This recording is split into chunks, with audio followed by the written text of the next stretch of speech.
Ex-SAS man. Chris, thank you very much for coming on the programme. Can you please start the interview by telling us what it is that you do, basically?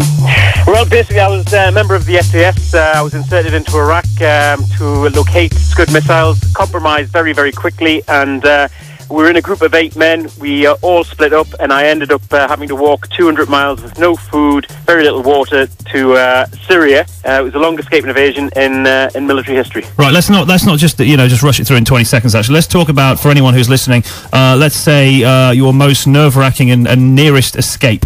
Well, I guess there was quite a few during my career in the SAS, but that escape in Iraq, there was probably some times where I didn't think I was going to get back. Right. I had several contacts, obviously, with enemy forces where there was, some fearsome exchanges of rounds, and there was obviously casualties on the other side. What is it like being shot at, Steve? It's terrifying. It's something that we would train, obviously to go to war or to be involved with various operations. But as soon as them rounds start passing close to you, right, or hitting, in some cases hitting your colleagues, it actually brings the lesson home that warfare is extremely dangerous. I can't believe you walked 200 miles without food or drink or anything like that. Yeah, you were awarded the military medal for that, wasn't you? For the escape? Yeah, I was, but I lost 36 pounds in body weight. I had a blood disorder, damaged kidney, damaged liver.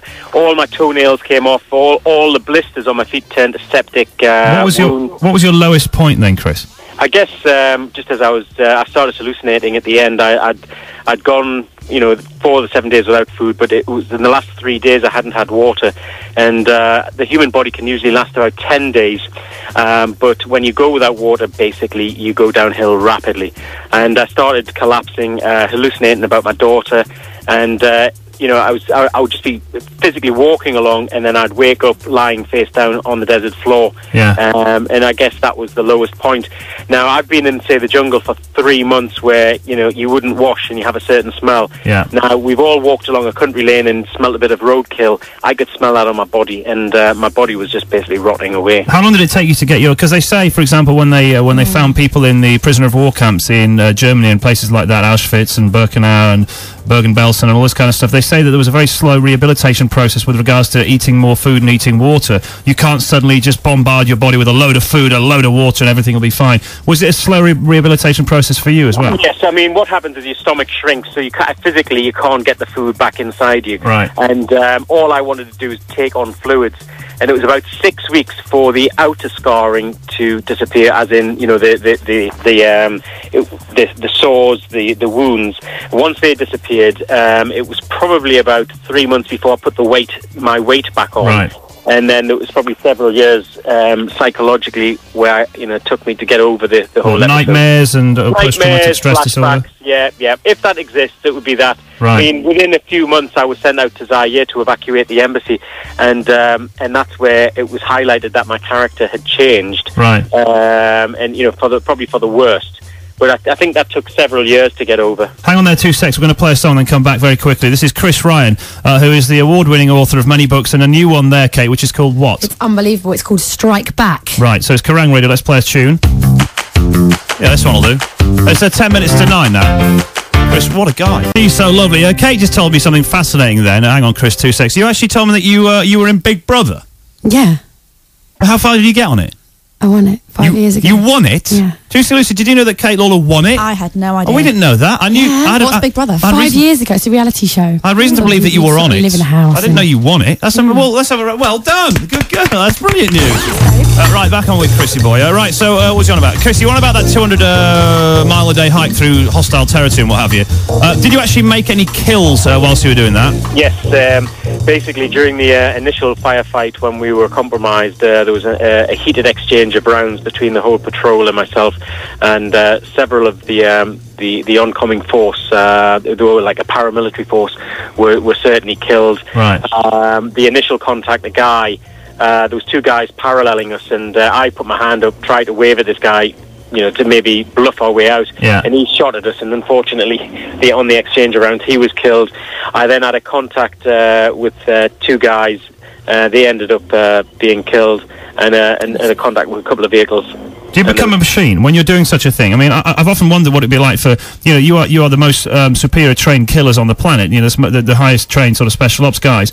And when you're in a situation like that where you're being shot at and you're just hearing bang, bang, bang, clack, clack, clack, clack of all the guns and the bullets whizzing past and what having the rounds flying around, can you manage to, for example, if you're in a car that crashes and you're a racing driver, you can stay fairly calm in that and control it? Yes, you're absolutely right.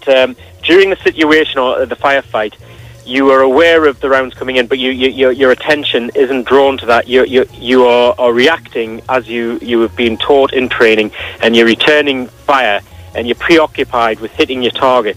And it's not until several hours later, and it's that near miss situation you have, which everybody has maybe in a car or something, and you get that fright and you get the butterflies, and you run it through in your head and you go, that was close, it was really, really close.